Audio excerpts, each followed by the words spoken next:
Heavy metal, metal, metal.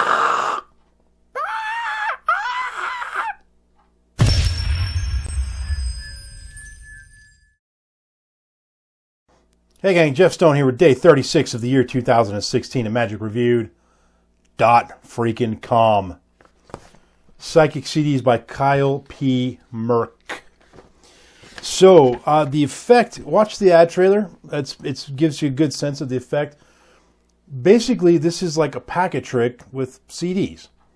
And he mentions Nicholas Knight's lecture notes called Drawing Room Deceptions, that Nicholas Knight had this idea of take your favorite packet trick and convert it, use it CDs with it. The theory being it would open up the doors for more presentation, and it's a maybe a more interesting prop, and you know, though CDs are kind of not an everyday thing anymore, there's certainly something people can relate with, and music and so forth, or movies or whatever. And so so that was the idea, and that's what spawned this concept from Kyle. So the effect, though, is simply you show these CDs. Here's heavy metal, classical, rap, punk, jazz, and disco. And we'll look at these in depth in a minute. And then the idea is you again, watch the video, the ad trailer, but through a selection process that's pretty fair, you have two CDs selected, and then you end up showing the backs of all the CDs, apparently showing the backs of all the CDs, and the ones that they selected are the only two that said choose me or whatever, and the other ones say you will not choose me or whatever. And you have to write that on the CDs before you do the show, you know, as part of the setup, a one-time setup. You just write on there. I just haven't done it on these yet. Because first thing I wanted to check and see if there's anything on these. I put them on my CD player. There's nothing on them. Anyway, so that's the effect. And the method is, again, it's just basic packet trick sleights. You know, you're using like a down under deal. You're using, I think, like an Elmsley or a Jordan. I can't remember which, but you know, false count, that kind of stuff. And so it's pretty standard card handling stuff that's applied to CDs. So the methods are legitimate, obviously, as far as, you know, they work with cards, and it takes a little bit of getting used to adapt a card sleight to a little packet of CDs, but it wasn't that hard. I was able to do it without a ton of practice, you know. If I were to go perform this, I would want to put in some more time for sure, but just enough to prove that, you know, proof of concept, yeah, you can do these kind of moves with CDs. So what do you get? So that's effective method, basically. And one other thing that's part of the method is you have to know these are marked. They need to be marked, and that is part of the routine. You don't have to do that. In fact, in the ad video where Kyle was doing it, I think he was just peeking the bottom of the CDs and not worrying about the markings at all, which is a fine method as well, I think. So any and all of the above, but they're already pre-marked, but we'll talk a little bit more about that in the product quality section, which is right. Actually, ad copy real quick. There's nothing to say. Yes, it's what they say it is. There's no funny business going on there. They didn't try to overhype it or blah, blah, blah. So solid. So product quality. You get a little booklet here. It's like, it's just paper. It's paper, honey. Name that movie.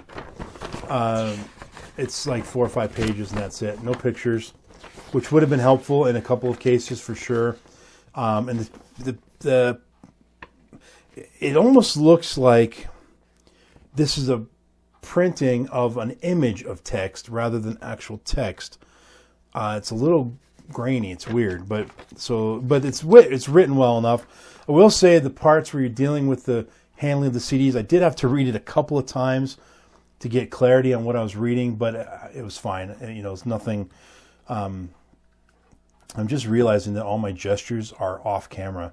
I was doing a gesture, and I was like, oh, it's fine, which looks really weird that close to the camera. But down below, if you could see my gestures, I'd be so much more interesting instead of a head. But right now, due to the setup of my office, that's just not an option. Sorry, guys.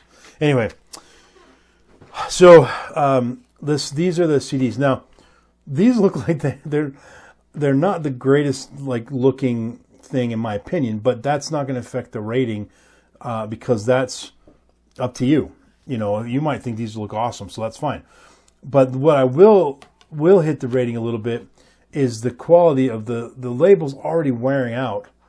Just right here, and on some of the other ones you can see that too, just from them rubbing against each other. And I've only done this just enough to test it out and a couple of false counts and stuff, and so just a handful of times. So imagine if you're doing this on a regular basis in performance, they're going to wear out quite quickly.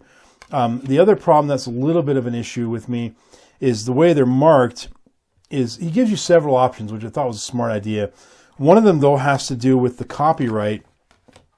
So like on here on the white one, you can pretty well see around the edge there's the copyright. Then here it's up on the edge here. And this one, it took me forever to find it right there on the edge. And then on the Jazz one, I still can't find it. I know it's on here because, oh, there. Yeah, it's black print. It's there. I don't know if you can see that, but it's actually right there. So some of them are really hard to find. The Punk one, it took me forever to find it. It's right there. It blends in with the pattern. And so that's a problem because you don't have to be able to read the copyright. You just have to be able to see it. And for one of the methods of the marking. So the mark has to do with the location of the copyright on the disc. But when you can't find it that quick enough, it can be a problem. So there's other suggestions he gave that you can use. You just basically have to be able to tell one set of discs from another. You have two sort of set. I mean, you only have these 6, but you have, I think, I can't remember, to be honest. I'd have to look at the instructions again, but I think it's 3 of each kind or something like that. So you have to be able to quickly tell that, oh, this is this kind and this is that kind of CD. You can manually, physically mark them. He mentioned doing it based on, the sort of colors. Like the black and white ones maybe would be one grouping, and then the colorful ones will be another grouping. So whatever you want, because it's your choice, as long as you know which ones are which marking you're choosing. Then you're okay. So hopefully that made sense. So you get to basically choose which 3 CDs are in which group. And so if you want to do it based on location of copyright, you can. If you want to do it based on the color of the copyright, you can. If you want to do it based on the color of the actual stickers, you can. If you want to do it based on, you put a little mark somewhere on there, you can. Whatever works for you. You get to choose which 3 are in which grouping. But, what you're getting for $25 is the printout and the booklet, whereas if you go to library.com, that's library with a Y, LYBRARY.com, you can just get the PDF and there's nothing physical. But it says, I don't have the PDF, but it says that it comes with these labels that you can print out and put on CDs. So I don't know if it has it in the template form to where it actually is the right exact dimensions and it's made and you just go buy the CD labels, which you can buy those from like Avery or whatever, and you print them, run them through your printer, and it just prints the label right on there perfectly. I don't know if that's exactly what you're getting. So I don't know, maybe you'd want to put them on a little bit better quality paper so it doesn't wear off, or maybe put some sort of clear coat stuff on it. I don't know. Anyway, so that, the effect, I think it's a legitimate effect that people would be interested in, but that's up to you. If you don't like the effect, then there's no point in caring what else I have to say.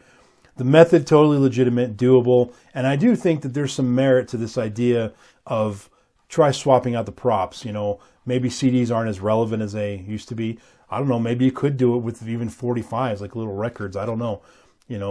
Maybe some sort of old school tribute to the 50s, I don't know. So I think there's some merit there, and so that's some interesting thinking, and he talks a little bit about that in here. And then as far as the ad copy, that's solid. It's the product quality where it was a little bit iffy. Just a few things I mentioned.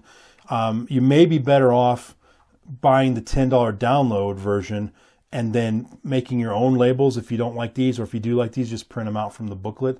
And then these are, a dime a dozen these days. Are pretty easy to come by. You probably have some old computer discs in your closet you could just put stickers on.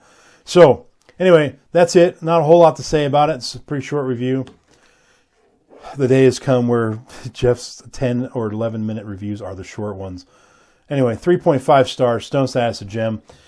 So that's it. It's time for you to click it, like it, listen to it, and it is today what? A little bit of Maiden. Stranger in a Strange Land by Iron Maiden. Iron Maiden. Their new album, I've listened to clips of it, and I didn't like it that much. I'm kind of bummed, because I want to like all Iron Maiden albums, but I didn't, so I haven't bought it yet. Anyway, tune in tomorrow, day 37, another Kyle Merck product, ripped and restored. I have reversed, and I have no idea how this looks on the green screen, but hopefully you're seeing something there. Ripped and reversed by Kyle Merck. Until then, folks, thanks for watching. Peace out.